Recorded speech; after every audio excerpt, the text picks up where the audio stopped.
Salut chers fidèles abonnés de cette chaîne, j'espère que vous allez tous bien. Dans cette vidéo, nous allons parler des banques, nous allons parler de pourquoi cette chute des crypto-monnaies et mieux encore, si vous avez un compte sur Binance, vous devez regarder cette vidéo jusqu'à la fin. Parce que l'affaire que nous pensons que c'est une affaire simple est en train de prendre d'autres tournures. Oui, les gars. Ce que je vais vous montrer dans cette vidéo, franchement, est choquant. Et nous allons analyser toutes ces informations-là pour vous sur cette chaîne. Alors, si tu n'es pas encore un fidèle abonné, prenez l'agréable plaisir de vous abonner et d'activer la cloche de notification pour ne rater aucune de nos prochaines vidéos. Et d'abord, aujourd'hui, on nous dit ceci. Dans le monde de la crypto-monnaie, pendant que certaines personnes apprendront de leurs erreurs, apprendront de leurs échecs. D'autres qui ont déjà appris seront en train de réussir. Mes frères et sœurs, aujourd'hui dans cette école de la crypto-monnaie, on voit de tout. On voit de tout. Ce n'est pas parce que c'est un écosystème qui n'a pas encore fait ses preuves ou qui reste beaucoup de choses à faire que vous devez croire à tout ce qui brille. Les gars, franchement, souvent, je m'attriste. Je me dis, il y a certaines personnes, ils ne peuvent pas réussir. C'est impossible de réussir. Il y a certaines personnes qui sont, excusez-moi le terme, je ne sais pas comment dire ça, par leur manque d'information, de formation, de stratégie, vont toujours échouer dans tout domaine qu'ils feront. Oui, effectivement, c'est triste souvent quand je dis cela, mais les gens ne me comprennent pas. Il y a certaines personnes, ils vont apprendre de leurs erreurs, certes, mais aujourd'hui, on vous aide à éviter de faire ces erreurs-là. On vous économise le temps en vous demandant de venir vous former ou d'aller vous former. Parce qu'il y a certaines personnes aujourd'hui, pour eux, tout ce qui brille, c'est de l'or. Or, en crypto-monnaie, ce n'est pas ça. Tout ce qui brille n'est pas de l'or. Il y a des pièges tendus à quelque part. Alors, les gars, restez vigilants. Restez vigilants. On doit éduquer notre communauté. Les gens ne veulent pas s'éduquer, mais ils veulent gagner. Il faut comprendre d'abord ce que tu dois gagner avant de pouvoir le gagner. Quand tu ne veux pas comprendre, tu es voué à l'échec, sincèrement. Celui qui veut réussir se forme, investit en lui-même, en sa connaissance. Et après, applique cette connaissance-là dans son quotidien. Et il verra, certes, il y aura des difficultés, mais il va s'en sortir mieux que celui qui va à l'aveuglette. Alors, nous vous invitons aussi à rejoindre notre compte Twitter. Oui, notre compte Twitter, comme vous le voyez, est un compte vérifié, oui, avec le petit pouce bleu de Elon Musk. Venez nous suivre, nous postons des informations en temps réel sur l'écosystème des crypto-monnaies. Oui, en temps réel. Alors, regardons rapidement le prix des crypto-monnaies en ce moment. Au moment où je tourne cette vidéo, nous voyons que le Bitcoin est à 22 300 $. Et franchement, après ce que nous sommes en train de voir, ou après ce que vous allez voir tout à l'heure dans cette vidéo, vous me direz ce qui pourrait toutefois arriver. Oui, d'abord, dans cet article, on nous dit, le Bitcoin a perdu, ça c'est en dollars brésiliens, je crois bien, un peu plus de 110 milliards de dollars brésiliens. Je ne sais pas combien ça fait en dollars américains, je crois, je ne sais pas. Oui, ça fait plutôt 23 milliards de dollars américains. 23 milliards de dollars américains en quelques jours. Et nous voyons, selon les analystes, cette courbe-là du Bitcoin. Non, les gars, la courbe qu'on a montrée sur notre compte Twitter là, celle-ci là, où est-elle? Ça ressemble bien, regardez. Cette courbe-là, on demande si c'est le vrai ou c'est le faux Bitcoin qui quitte 26 000 $, à 1300 $. Et la communauté a bien répondu. Et ici, nous voyons ça là, c'est le Bitcoin. Ouais, c'est le Bitcoin qui quitte 23 000, oui, 23 000 à 22 000 et est en train de dandiner à 22 000 en ce moment. Oui, est en train de dandiner à 22 000. Et on se pose la question, qu'est-ce qui se passe?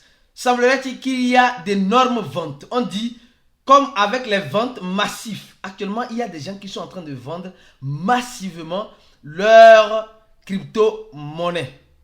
Oui, leur crypto-monnaie, surtout leur bitcoin. Par peur, on dit qu'il y a des ventes massives sur les échangeurs. Et on dit aussi que cette vente, on dit queda foi causada foi uma grande venda à vista na Binance. Il y a des ventes massives sur Binance. Oui. Donc, c'est ce qui est en train de causer cela. Donc, les gens sont en train de vendre. Les grandes baleines sont en train de vendre massivement. Mams, vous allez comprendre pourquoi cette vente-là. Ou c'est un jeu, peut-être ce n'est pas un jeu. Vous allez comprendre en nous suivant sur cette chaîne. D'abord, je tiens à vous dire une chose. Les spécialistes de Coinbase sont en train de nous donner le nom de la blockchain qui serait le concurrent d'Ethereum. Je gratte la tête d'abord parce que ça fait rire. Oui, les spécialistes de Coinbase, ils peuvent avoir raison. Mais cette blockchain n'est pas encore prête. On nous donne le nom de la blockchain qui pourra rivaliser Ethereum dans les mois, dans les années ou dans les siècles à venir. Et quand nous voyons clairement, nous voyons que la monnaie qu'ils ont donnée, c'est la blockchain de Solana. C'est la blockchain de Solana. Au fait, quand on parle de la blockchain de Solana, on voit clairement que la blockchain de Solana est en train de souffrir. Oui, elle souffre trop. Parce qu'elle est victime de son succès. Elle est victime de son succès. Et elle n'est pas prête pour affronter ce qu'elle prétend faire. Ethereum a pris tout son temps. Donc ils nous disent ici que c'est la blockchain de Solana qui va rivaliser avec Ethereum. Ça c'est ce qu'ils sont en train de dire. Ils ont expliqué, etc. Patati patata. Espérons que les nouvelles mises à jour, voilà les 5 points, les 6 points de cette année que l'équipe de Solana veut mettre en place puissent corriger tout cela. Alors on continue notre vidéo. Et les gars, vous avez appris récemment que il y a une banque crypto, qui s'appelle Silvergate, qui est en plein effondrement. D'accord? Et on nous dit c'est le partenaire de Binance et de Coinbase, une banque des crypto actifs. Voilà, donc c'est ce qui est en train de causer cette panique-là. Mais vous allez me dire, vous savez, la panique qui est en train d'être causée dans notre écosystème est une panique pour chasser les esprits faibles. Si quelqu'un te dit que je sors des crypto-monnaies maintenant, dis-le que mon frère, tu n'es pas fait pour ça. Tu es un esprit faible. Et c'est mieux que tu puisses sortir maintenant que sortir après. Parce que je souhaite que ces personnes-là qui ont l'esprit faible, excusez-moi le terme, sortent maintenant de l'écosystème en perte. Je souhaite qu'elles sortent en perte, qu'elles sortent en gain. Oui, parce que on a besoin de ces personnes-là. Moi, je suis content qu'aujourd'hui, les gens disent, non, moi, je quitte l'écosystème des crypto-monnaies. Ils vont quitter. Nous, on est déjà dedans. Quand ils vont revenir, on va leur revendre ce qu'on a acheté quand ils avaient quitté le navire. Et c'est que nous, on va s'enrichir, eux, ils vont s'appauvrir. Chaque fois qu'eux, ils sortent, nous, on se positionne. Chaque fois qu'eux, ils rentrent, nous, on s'enrichit sur leur argent. Et chaque fois, eux vont toujours avoir l'intention qu'ils sont en train de s'enrichir, mais ils sont en train de s'appauvrir. C'est comme cela, les gars. Donc, laissez les gens, les esprits faibles sortir des crypto-monnaies.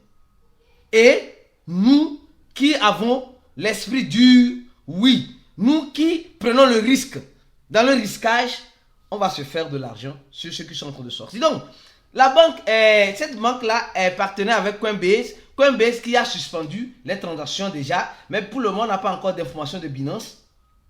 Et on nous dit que Coinbase sont, voilà, on parle de deux échangeurs, c'est clair. Donc, Silvergate Bank, c'est une banque qui est focalisée plus dans les crypto-actifs en partenariat avec les plateformes d'échange.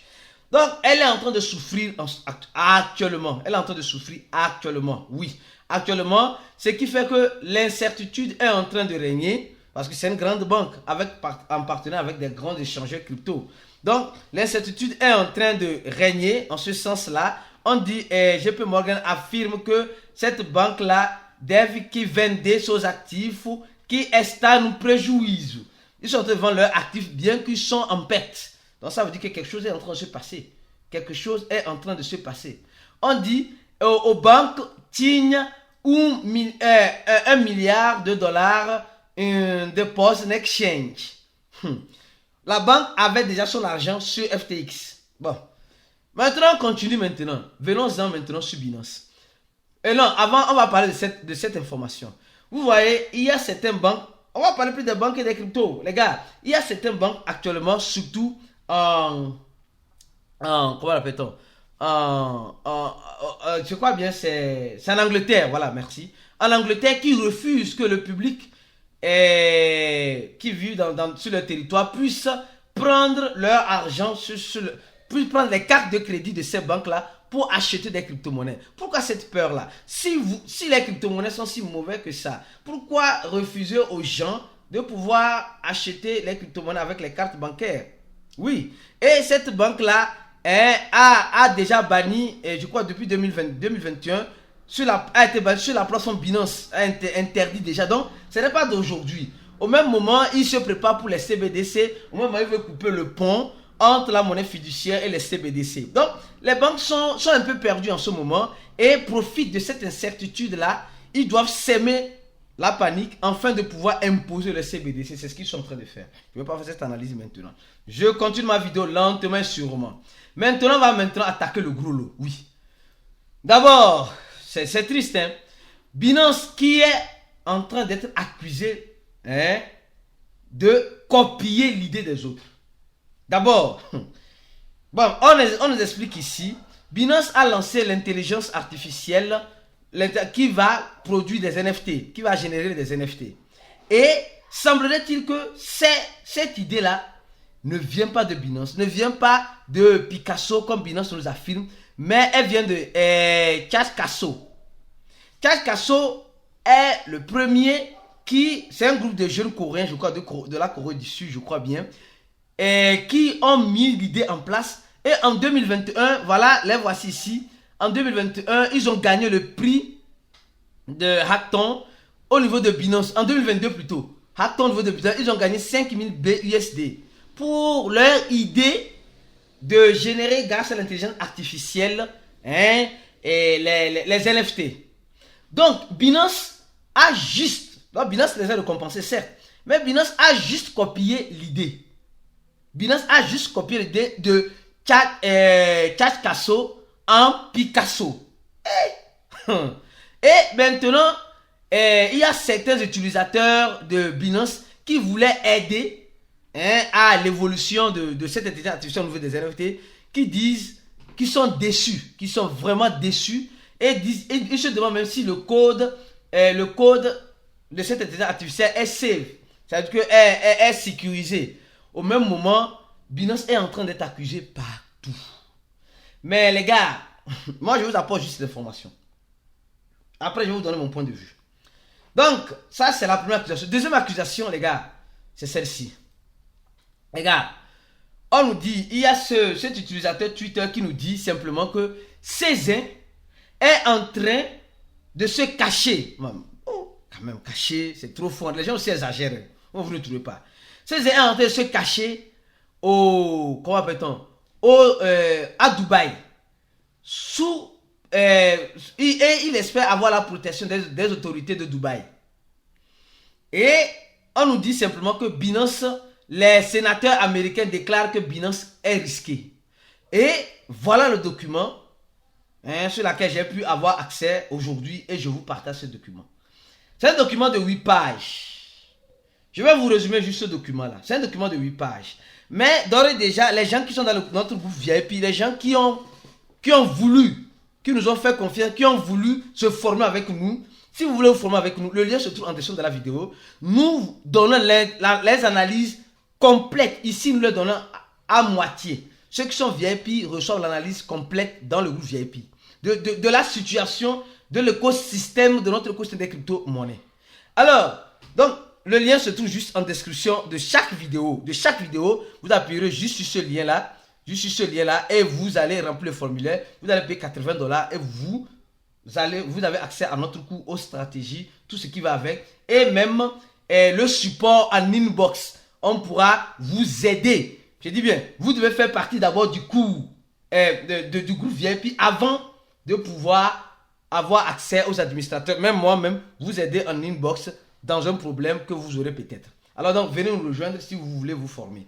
Alors, je profite de l'occasion avant de continuer de vous dire cette année, notre événement qui va rassembler notre communauté. C'est un événement international qui va rassembler notre communauté de divers pays, se fera au Bénin. Alors restez connectés sur notre compte Twitter, Instagram et tous nos réseaux sociaux, sur YouTube même. On va vous informer au niveau des posts parce que vous savez que YouTube a aussi cette même mise au niveau des posts. Communauté, voilà, on poste des informations de temps en temps sur communauté, des affiches et bien d'autres pour éduquer notre communauté. Alors donc, venez nous suivre aussi sur communauté, on va vous informer des événements qui se feront pour notre fraternisation. Alors, je reviens encore sur les accusations des sénateurs. On a commencé par bloquer les comptes de Binance avec les comptes bancaires. Binance US, les dépôts, les retraits. Ça, ce n'est pas encore un problème.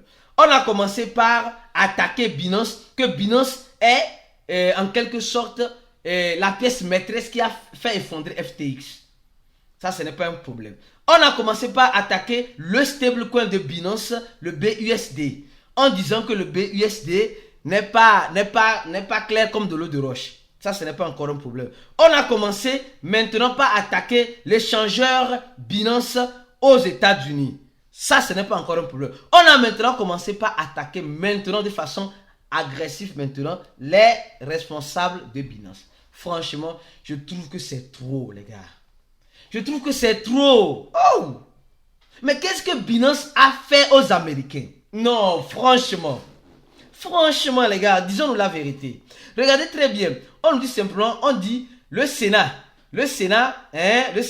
Après que la SEC, parce que sans oublier que c'est la SEC qui a tout fait. Maintenant, c'est les politiciens américains qui attaquent Binance. Ils attaquent le CEO de Binance et ils attaquent directement le CEO de l'entité Binance aux États-Unis. Ils nous expliquent clairement que le risque est là. Le risque, parce qu'ils disent simplement qu'ils veulent protéger les utilisateurs parce que FTX s'est effondré. Donc maintenant, ils sont en train d'enquêter sur Binance. Pourquoi ils n'avaient pas enquêté sur FTX avant son effondrement? C'est la question que je me pose. Pourquoi ils n'avaient pas enquêté sur FTX avant son effondrement? Et c'est après l'effondrement de FTX qu'ils vont enquêter sur les autres. Certes, ils vont dire qu'ils veulent prévenir. D'accord. Mais pourquoi ne pas aller aussi attaquer Coinbase? Oui. Pourquoi attaquer simplement Binance? Et on continue. Donc dans cette lettre, nous voyons clairement que le Congrès est en train d'accuser Binance de blanchiment d'argent, de financement du terrorisme d'une valeur de 10 milliards, d'évasion fiscale d'une valeur de 10 milliards. Donc, ils disent que Binance n'est pas nickel. Ils sont en train de dire aussi, au niveau de l'effondrement de FTX, alors les gars, franchement, oh, non. Moi, je trouve que, bon, je continue, je dois vous donner l'information telle qu'elle se trouve. On dit non, Binance a été créé en 2019 et patati patata en Islande, patati patata et Binance et maintenant on dit le CEO de Binance n'est pas clair, patati. Oh, qu'est-ce que Césaire a fait tellement à l'entité américaine? Non mais franchement, on dit que non, que FTX, c'est la même chose. FTX US se disait différent de FTX Global. Après l'effondrement, on a vu qu'il y a un lien. Les gens ont retiré leur fonds, ça passe sur Binance. D'accord? Les gens qui ont déposé les fonds, retiré leur fonds, ça passe sur Binance. Maintenant, les gens disent que la SEC américaine, l'entité qui fiscalise le marché financier américain, attaque Binance. Les autorités américaines attaquent Binance. Non mais tout le monde veut attaquer Binance. Moi, je trouve que c'est un peu trop. C'est un peu trop, les gars. Et ils ont eux-mêmes Non, mais quand vous lisez cette lettre-là, il dit non, Binance n'est pas transparent, Binance n'est pas... Mais quand vous déposez vos fonds sur Binance, vous retirez, ça passe ou ça ne passe pas. Je suis sûr que ça passe. Au même moment, on voit que... non, mais franchement. Et nous voyons que cette lettre a été signée par 3 sénateurs américains. Voilà, 3 sénateurs américains. Voilà, 3 sénateurs américains. Voilà donc, au même moment, Coinbase est là-bas. L'échangeur Coinbase est là-bas. Avec son stablecoin, ils sont tranquilles dans leur coin. Ils sont tranquilles. Ce ne sont pas des anges eux aussi. Non mais vous voyez un peu comment les choses se passent. Alors les gars, gardez les yeux grands ouverts. Et franchement, c'est mon point de vue. J'ai voulu vous apporter l'information en vous donnant mon point de base analyse. Et laissez en commentaire de la vidéo ce que vous en pensez. Et si vous voulez vous former en crypto-monnaie, le lien se trouve en dessous de la vidéo. Si vous n'êtes pas encore un abonné, abonnez-vous et activez la cloche de notification. On se dit à la prochaine vidéo et ciao.